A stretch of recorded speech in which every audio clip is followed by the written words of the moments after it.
பகைவனே படுக்கையில் இருந்தாலும் விசாரி, எதிரியே வீட்டிற்கு வந்தாலும் உபசரி. இதுதான் உயர்ந்த பண்பாடு. ஒவ்வொரு நாளும் இளமை கழிகிறது, முதுமை கூடுகிறது. செய்ய வேண்டியதை காலத்தில் செய். ஏனெனில் உன் கையில் காலமில்லை, காலத்தின் கையில் நீ இருக்கிறாய். அவமானம், தன்மானம் இவை இரண்டும் நம் வாழ்க்கையில் அதிக பாடம் கற்றுக் கொடுக்கிறது. பலவீனமானவர்கள் பழி வாங்குவார்கள், வலிமையானவர்கள் மன்னிக்கிறார்கள், புத்திசாலிகள் புறக்கணிக்கிறார்கள். சோதனைகள் நினைத்து மகிழ்ச்சி கொள், ஏனெனில் அவைகள் உன்னை உன் இறைவனிடம் பேச வைக்கிறது. சிலர் உங்களை எவ்வளவு பயன்படுத்த முடியுமோ அவ்வளவு மட்டுமே நேசிப்பார்கள். நிறுத்தப்படும் இடத்தில் அவர்களின் விசுவாசம் முடிவடைகிறது.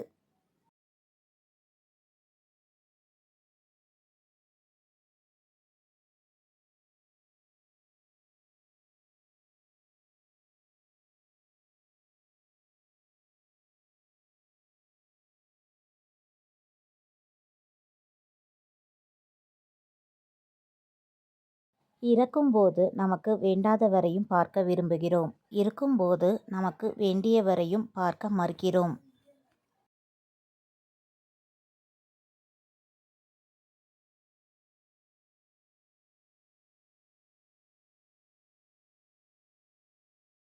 பிறரை பின்பற்றி வாழலாம், பிறரை பின்தொடர்ந்து வாழாதே.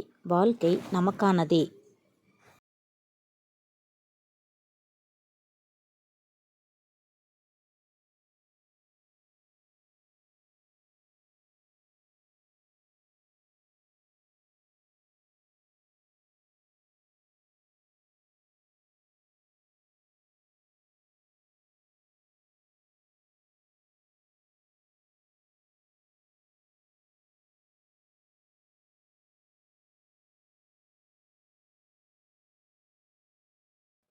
ஒரு முறை தோற்றுவிட்டால் அதை விதி என்று காரணம் சொல்லலாம்.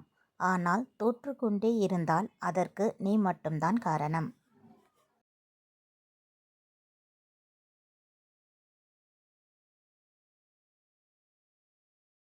யாரையும் நம்பி எதிலும் இறங்கிவிடாதீர்கள். தொடக்கத்தில் நான் இருக்கிறேன் என்பார்கள், முடிவில் நான் அப்பவே சொன்னேன் என்பார்கள். பிரச்சனையின் போது அமைதியாக இருங்கள். எவன் அதை உருவாக்கினானோ அவனே அதற்கான கதவையும் பூட்டையும் சாவியும் வைத்திருப்பான். ஒருவர் வாழ்க்கையில் ஒருவர் விளையாட்டாய் செய்யும் வினைகள் எல்லாம் ஓர் நாள் வினையாய் மாறி அவன் வாழ்க்கையிலேயே விளையாடிவிடும்.